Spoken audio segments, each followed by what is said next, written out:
ಆಕಾಶವಾಣಿ ಪ್ರದೇಶ ಸಮಾಚಾರ ಓದುತ್ತಿರುವವರು ವಿದ್ಯಾ ಭಟ್.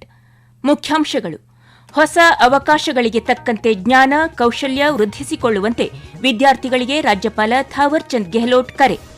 ಗ್ಯಾರಂಟಿ ಯೋಜನೆಗಳಿಗೆ 3 ವರ್ಷದಲ್ಲಿ 1.31 ಲಕ್ಷ ಕೋಟಿ ರೂಪಾಯಿ ಹಂಚಿಕೆ ಮುಖ್ಯಮಂತ್ರಿ ಸಿದ್ದರಾಮಯ್ಯ. ಬಾಗಲಕೋಟೆ, ದಾವಣಗೆರೆ ದಕ್ಷಿಣ ವಿಧಾನಸಭಾ ಕ್ಷೇತ್ರಗಳ ಉಪಚುನಾವಣೆ, ಅಭ್ಯರ್ಥಿಗಳ ಪರ ಮುಖಂಡರಿಂದ ಮತಯಾಚನೆ.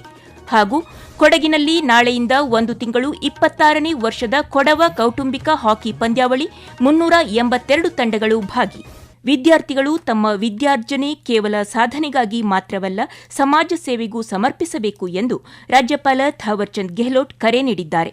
ಡಾ ಮನಮೋಹನ್ ಸಿಂಗ್ ಬೆಂಗಳೂರು ನಗರ ವಿಶ್ವವಿದ್ಯಾಲಯದ 5ನೇ ಘಟಿಕೋತ್ಸವದ ಅಧ್ಯಕ್ಷತೆ ವಹಿಸಿ ಮಾತನಾಡಿದ ಅವರು, ಇದು ತಂತ್ರಜ್ಞಾನ, ನಾವೀನ್ಯತೆ ಮತ್ತು ಜಾಗತಿಕ ಸ್ಪರ್ಧೆಯ ಯುಗವಾಗಿದೆ.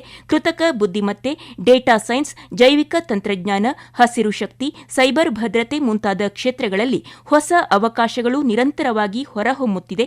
ಇಂತಹ ಕಾಲಮಾನದಲ್ಲಿ ಕಲಿಕೆಯ ಮೂಲಕ ಜ್ಞಾನವನ್ನು ವೃದ್ಧಿಸಿಕೊಳ್ಳಬೇಕು ಎಂದು ಸಲಹೆ ನೀಡಿದರು.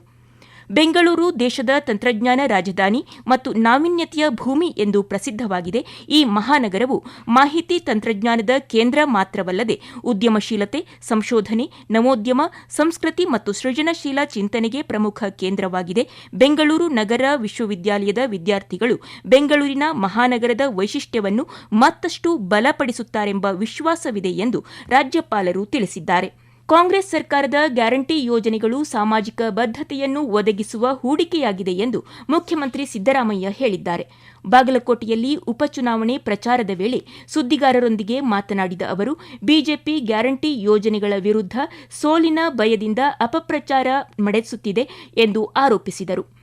ಅಭಿವೃದ್ಧಿ ಎಂದರೆ ಕೇವಲ ರಸ್ತೆ, ಸೇತುವೆ, ಕಟ್ಟಡಗಳು ಮಾತ್ರವಲ್ಲದೆ ಜನರಿಗೆ ಆರ್ಥಿಕ ಹಾಗೂ ಸಾಮಾಜಿಕ ಭದ್ರತೆ ಒದಗಿಸುವುದೂ ಆಗಿದೆ ಎಂದು ಗ್ಯಾರಂಟಿ ಯೋಜನೆಗಳನ್ನು ಸಮರ್ಥಿಸಿಕೊಂಡರು. ರಾಜ್ಯದಲ್ಲಿ ಗ್ಯಾರಂಟಿ ಯೋಜನೆಗಳಿಗೆ ಇದುವರೆಗೆ 1.31 ಲಕ್ಷ ಕೋಟಿ ರೂಪಾಯಿ ವೆಚ್ಚ ಮಾಡಲಾಗಿದ್ದು, ಇದರ ಜೊತೆಗೆ ನೀರಾವರಿ, ಗ್ರಾಮೀಣಾಭಿವೃದ್ಧಿ ಸೇರಿದಂತೆ ಇತರ ಕ್ಷೇತ್ರಗಳ ವೆಚ್ಚ ಕಡಿಮೆಯಾಗಿಲ್ಲ. ಕಳೆದ ವರ್ಷದ 42 ಸಾವಿರ ಕೋಟಿ ವೆಚ್ಚವನ್ನು ಈ ವರ್ಷ 44 ಸಾವಿರ ಕೋಟಿಗೆ ಹೆಚ್ಚಿಸಲಾಗಿದೆ ಎಂದರು. ಸಾಲದ ವಿಚಾರದಲ್ಲಿ ಬಿಜೆಪಿ ಮಾಡುತ್ತಿರುವ ಆರೋಪ ತಳ್ಳಿಹಾಕಿದ ಮುಖ್ಯಮಂತ್ರಿಗಳು, ರಾಜ್ಯದ ಸಾಲ ಜಿಡಿಪಿಯ ಶೇಕಡಾ 24.94ರಷ್ಟು ಮಾತ್ರವಿದ್ದು, ಅದು ನಿಗದಿತ ಮಿತಿಯೊಳಗೆ ಇದೆ. ರಾಜ್ಯದಲ್ಲಿ ಆರ್ಥಿಕ ಶಿಸ್ತು ಸಂಪೂರ್ಣವಾಗಿ ಕಾಪಾಡಿಕೊಂಡಿದ್ದೇವೆ ಎಂದರು. ಬಾಗಲಕೋಟೆ ಮತ್ತು ದಾವಣಗೆರೆ ದಕ್ಷಿಣ ವಿಧಾನಸಭಾ ಕ್ಷೇತ್ರಗಳ ಉಪಚುನಾವಣೆಯ ಬಹಿರಂಗ ಪ್ರಚಾರ ಅಂತ್ಯಕ್ಕೆ ಇನ್ನು 3 ದಿನ ಬಾಕಿ ಇದ್ದು, ಅಭ್ಯರ್ಥಿಗಳ ಚುನಾವಣಾ ಪ್ರಚಾರ ಬಿರುಸುಗೊಂಡಿದೆ. ವಿವಿಧ ರಾಜಕೀಯ ಪಕ್ಷಗಳ ಮುಖಂಡರು ತಮ್ಮ ಪಕ್ಷದ ಅಭ್ಯರ್ಥಿಗಳ ಪರ ಮತಯಾಚನೆ ಮಾಡಿದ್ದಾರೆ.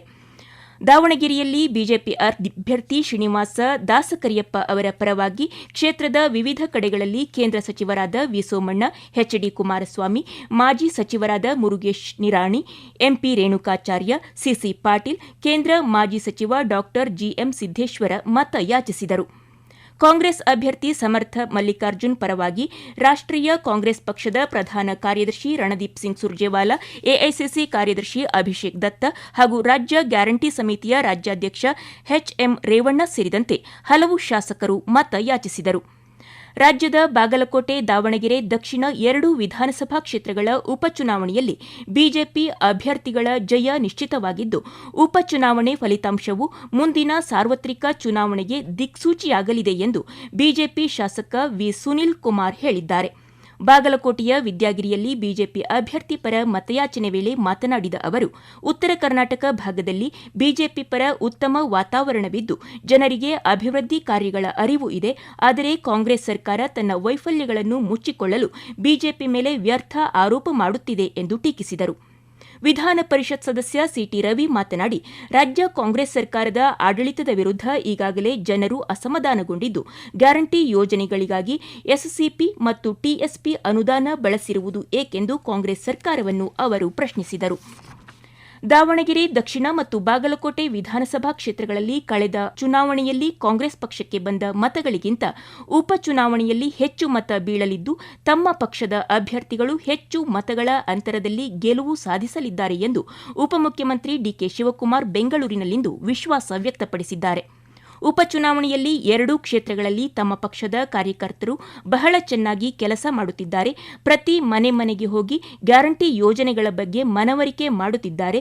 ಗ್ಯಾರಂಟಿ ಫಲಾನುಭವಿಗಳಲ್ಲಿ ಕಳೆದ ಬಾರಿ ಬಿಜೆಪಿಗೆ ಮತ ಹಾಕಿರುವವರು ಕೂಡ ಈ ಬಾರಿ ಕಾಂಗ್ರೆಸ್ಸಿಗೆ ಬೆಂಬಲಿಸುವುದಾಗಿ ತಿಳಿಸಿದ್ದಾರೆ ಎಂದು ಅವರು ಹೇಳಿದರು. ಪ್ರದೇಶ ಸಮಾಚಾರ ಕೇಳುತ್ತಿದ್ದೀರಿ.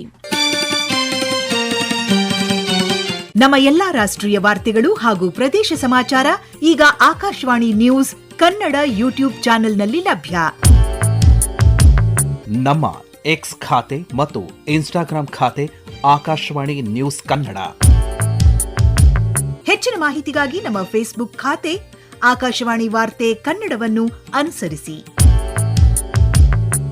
ಮಾಹಿತಿಯ ಹೂರಣ ವಾರದ ಕಾರ್ಯಕ್ರಮ ಪ್ರಚಲಿತ ವಿದ್ಯಮಾನ ಪ್ರತಿ ಬುಧವಾರ 9:15ಕ್ಕೆ. ಚಾಮರಾಜನಗರದಲ್ಲಿ ವಾಣಿಜ್ಯ ಬಳಕೆಯ ಸಿಲಿಂಡರ್ ಪೂರೈಕೆಯಲ್ಲಿ ಯಾವುದೇ ವ್ಯತ್ಯಯ ಉಂಟಾಗಿಲ್ಲ. ಬೇಡಿಕೆ ಅನುಸಾರ ನಿತ್ಯವೂ ಪೂರೈಕೆಯಾಗುತ್ತಿದೆ ಎಂದು ಚಾಮರಾಜನಗರದ ಶೃಂಗಾರ್ ಸಾಗರ್ ಹೋಟೆಲ್ನ ವ್ಯವಸ್ಥಾಪಕ ಸಿದ್ದರಾಜು ತಿಳಿಸಿದ್ದಾರೆ. ತಮಗೆ ಭಾರತ್ ಗ್ಯಾಸ್ ಪೂರೈಕೆಯಾಗುತ್ತಿದ್ದು ಈವರೆಗೂ ಯಾವುದೇ ಸಮಸ್ಯೆ ಉಂಟಾಗಿಲ್ಲ. ಹೋಟೆಲ್ಗೆ ನೂರಾರು ಮಂದಿ ಗ್ರಾಹಕರು ನಿತ್ಯ ಬರುತ್ತಿದ್ದು ಅವರಿಗೆ ಎಂದಿನಂತೆ ಸೇವೆ ನೀಡಲಾಗುತ್ತಿದೆ ಎಂದು ಸಿದ್ದರಾಜು ಹೇಳಿದರು. ಎಚ್ಪಿ ಸಿಲಿಂಡರ್ ವಿತರಕ ಮೋಹನ್ ಮಾತನಾಡಿ, ಗ್ರಾಹಕರಿಗೆ ಸಮರ್ಪಕವಾಗಿ ಎಲ್ಪಿಜಿ ಸಿಲಿಂಡರ್ ಪೂರೈಕೆ ಮಾಡಲಾಗುತ್ತಿದೆ. ಯಾವುದೇ ವ್ಯತ್ಯಯ ಉಂಟಾಗಿಲ್ಲ. ಆತಂಕದಿಂದ ಗ್ರಾಹಕರು ಸಿಲಿಂಡರ್ ಬುಕ್ ಮಾಡಿದ್ದರಿಂದ ಸಮಸ್ಯೆ ಉಂಟಾಗಿತ್ತು ವಿನಃ ಯಾವುದೇ ಸಮಸ್ಯೆ ಇಲ್ಲ. ಗ್ರಾಹಕರಿಂದ ಒಟಿಪಿ ಪಡೆದು ಸಿಲಿಂಡರ್ ವಿತರಣೆ ಮಾಡಲಾಗುತ್ತಿದ್ದು ಬೇಡಿಕೆಗೆ ಅನುಸಾರವಾಗಿ ದಾಸ್ತಾನು ಬರುತ್ತಿದೆ ಎಂದು ಮೋಹನ್ ತಿಳಿಸಿದರು. ಗೃಹ ಬಳಕೆಯ ಗ್ಯಾಸ್ ಸಿಲಿಂಡರ್ ಪೂರೈಕೆಯಲ್ಲಿ ಯಾವುದೇ ವ್ಯತ್ಯಯವಾಗಿಲ್ಲ. ಗ್ಯಾಸ್ ಬುಕ್ ಮಾಡಿದ 2 ದಿನಗಳಿಗೆ ಸಿಲಿಂಡರ್ ಪೂರೈಕೆಯಾಗಿದೆ. ಯಾವುದೇ ವದಂತಿಗಳಿಗೆ ಸಾರ್ವಜನಿಕರು ಕಿವಿಗೊಡಬಾರದು. ಗ್ರಾಹಕರಿಗೆ ಯಾವುದೇ ರೀತಿಯ ತೊಂದರೆಯಾಗದಂತೆ ಕೇಂದ್ರ ಮತ್ತು ರಾಜ್ಯ ಸರ್ಕಾರಗಳು ಕ್ರಮ ಕೈಗೊಂಡಿವೆ ಎಂದು ಕೋಲಾರದ ಗಾಂಧಿನಗರ ನಿವಾಸಿ ಚೇತನ್ ಬಾಬು ಆಕಾಶವಾಣಿಗೆ ಮಾಹಿತಿ ನೀಡಿದ್ದಾರೆ.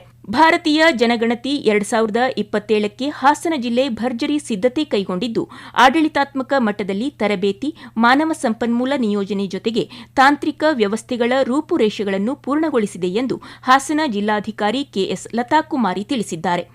ತಮ್ಮ ಕಚೇರಿಯಲ್ಲಿಂದು ನಡೆಸಿದ ಸುದ್ದಿಗೋಷ್ಠಿಯಲ್ಲಿ ಜಿಲ್ಲಾಧಿಕಾರಿ ಜನಗಣತಿಗಾಗಿ ಜಿಲ್ಲೆಯಲ್ಲಿ ಒಟ್ಟು 26 ಚಾರ್ಜ್ ಅಧಿಕಾರಿಗಳನ್ನು ನೇಮಕ ಮಾಡಲಾಗಿದ್ದು ಈಗಾಗಲೇ ಮೈಸೂರು ಮತ್ತು ಹಾಸನದಲ್ಲಿ ಜಿಲ್ಲಾ ಮಟ್ಟದ ಅಧಿಕಾರಿಗಳು, ವಿಷಯ ನಿರ್ವಾಹಕರು ಮತ್ತು ತಾಂತ್ರಿಕ ಸಹಾಯಕರಿಗೆ ವಿಶೇಷ ಸೂಕ್ತ ತರಬೇತಿ ನೀಡಲಾಗಿದೆ ಎಂದರು.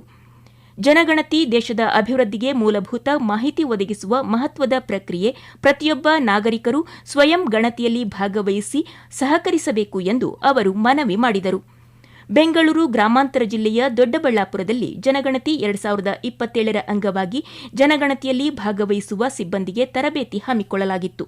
ತಹಶೀಲ್ದಾರ್ ಮಲ್ಲಪ್ಪ ಕೆ ಯರಗೋಡ ಚಾಲನೆ ನೀಡಿ ಮಾತನಾಡಿ, ಜನಗಣತಿ ರಾಷ್ಟ್ರೀಯ ಕಾರ್ಯಕ್ರಮವಾಗಿದ್ದು ಎಲ್ಲರೂ ಜವಾಬ್ದಾರಿಯುತವಾಗಿ ಕಾರ್ಯನಿರ್ವಹಿಸಬೇಕಿದೆ. ರಾಷ್ಟ್ರದ ಅಭಿವೃದ್ಧಿಯಲ್ಲಿ ಜನಗಣತಿ ಪ್ರಮುಖವಾಗಿದೆ ಎಂದು ಹೇಳಿದರು. ಸಂಕ್ಷಿಪ್ತ ಸುದ್ದಿಗಳು. ಬೆಂಗಳೂರಿನ ಹಳೆ ಮದ್ರಾಸು ರಸ್ತೆಯಲ್ಲಿ ಪಾದಚಾರಿ ಮಾರ್ಗವನ್ನು ಒತ್ತುವರಿ ಮಾಡಿರುವವರ ವಿರುದ್ಧ ದಂಡ ವಿಧಿಸಿ ತೆರವು ಕಾರ್ಯಾಚರಣೆ ನಡೆಸುವುದರ ಜೊತೆಗೆ ಸುಗಮ ಪಾದಚಾರಿ ಮಾರ್ಗವನ್ನು ನಿರ್ಮಿಸಲು ಗ್ರೇಟರ್ ಬೆಂಗಳೂರು ಪ್ರಾಧಿಕಾರದ ಮುಖ್ಯ ಆಯುಕ್ತ ಮಹೇಶ್ವರ್ ರಾವ್ ಅಧಿಕಾರಿಗಳಿಗೆ ಸೂಚನೆ ನೀಡಿದ್ದಾರೆ. ಕೊಡಗು ಜಿಲ್ಲೆಯ ನಾಪಕ್ಲು ಗ್ರಾಮದಲ್ಲಿ ನಾಳೆಯಿಂದ 1 ತಿಂಗಳವರೆಗೆ 26ನೇ ವರ್ಷದ ಕೊಡವ ಕೌಟುಂಬಿಕ ಹಾಕಿ ಪಂದ್ಯಾವಳಿ ನಡೆಯಲಿದೆ. ಈ ಬಾರಿ ಕೊಡವ ಕುಟುಂಬಗಳಿಗೆ ಸೇರಿದ 382 ತಂಡಗಳು ಹಾಕಿ ಪಂದ್ಯಾವಳಿಯಲ್ಲಿ ಪಾಲ್ಗೊಳ್ಳುತ್ತಿವೆ. ಚೇನಂಡ ಕುಟುಂಬದವರು ಈ ವರ್ಷದ ಹಾಕಿಯನ್ನು ಆಯೋಜಿಸುತ್ತಿದ್ದು ಅಂತಿಮ ಹಂತದ ಸಿದ್ಧತೆಗಳು ನಾಪಕ್ಲುವಿನಲ್ಲಿ ನಡೆದಿದೆ. ಮಹಿಳೆಯರಿಗಾಗಿಯೂ ಪ್ರತ್ಯೇಕವಾಗಿ ಹಾಕಿ ಪಂದ್ಯಾಟ ಆಯೋಜಿತವಾಗಿದ್ದು 50 ತಂಡಗಳು ಪಾಲ್ಗೊಳ್ಳುತ್ತಿವೆ. 30,000 ಮಂದಿ ಹಾಕಿ ಪಂದ್ಯಾಟ ವೀಕ್ಷಿಸಲು ಗ್ಯಾಲರಿ ವ್ಯವಸ್ಥೆ ಮಾಡಲಾಗಿದೆ. 26 ವರ್ಷಗಳ ಇತಿಹಾಸದಲ್ಲಿ 6ನೇ ಬಾರಿಗೆ ನಾಪಕ್ಲು ಗ್ರಾಮದಲ್ಲಿ ಕೌಟುಂಬಿಕ ಹಾಕಿ ಪಂದ್ಯಾವಳಿ ನಡೆಯುತ್ತಿರುವುದು ವಿಶೇಷವಾಗಿದೆ. ನಾಳಿನ ಪಂದ್ಯಾವಳಿಗೆ ಮುಖ್ಯಮಂತ್ರಿಗಳ ಕಾನೂನು ಸಲಹೆಗಾರ ಶಾಸಕ ಎಎಸ್ ಪೊನ್ನಣ್ಣ ಚಾಲನೆ ನೀಡಲಿದ್ದಾರೆ. ಕೊನೆಯಲ್ಲಿ ಮತ್ತೊಮ್ಮೆ ಮುಖ್ಯಾಂಶಗಳು. ಹೊಸ ಅವಕಾಶಗಳಿಗೆ ತಕ್ಕಂತೆ ಜ್ಞಾನ, ಕೌಶಲ್ಯ ವೃದ್ಧಿಸಿಕೊಳ್ಳುವಂತೆ ವಿದ್ಯಾರ್ಥಿಗಳಿಗೆ ರಾಜ್ಯಪಾಲ ಥಾವರ್ಚಂದ್ ಗೆಹ್ಲೋಟ್ ಕರೆ. ಗ್ಯಾರಂಟಿ ಯೋಜನೆಗಳಿಗೆ 3 ವರ್ಷಗಳಲ್ಲಿ 1.31 ಲಕ್ಷ ಕೋಟಿ ರೂಪಾಯಿ ಹಂಚಿಕೆ, ಮುಖ್ಯಮಂತ್ರಿ ಸಿದ್ದರಾಮಯ್ಯ. ಬಾಗಲಕೋಟೆ, ದಾವಣಗೆರೆ, ದಕ್ಷಿಣ ವಿಧಾನಸಭಾ ಕ್ಷೇತ್ರಗಳ ಉಪಚುನಾವಣೆ, ಅಭ್ಯರ್ಥಿಗಳ ಪರ ಮುಖಂಡರಿಂದ ಮತಯಾಚನೆ. ಹಾಗೂ ಕೊಡಗಿನಲ್ಲಿ ನಾಳೆಯಿಂದ 1 ತಿಂಗಳು 26ನೇ ವರ್ಷದ ಕೊಡವ ಕೌಟುಂಬಿಕ ಹಾಕಿ ಪಂದ್ಯಾವಳಿ 382 ತಂಡಗಳು ಭಾಗಿ. ಇಲ್ಲಿಗೆ ಪ್ರದೇಶ ಸಮಾಚಾರ ಮುಗಿಯಿತು. ನಮ್ಮ ಮುಂದಿನ ವಾರ್ತಾ ಪ್ರಸಾರ ಈ ರಾತ್ರಿ 7:35 ನಿಮಿಷಕ್ಕೆ.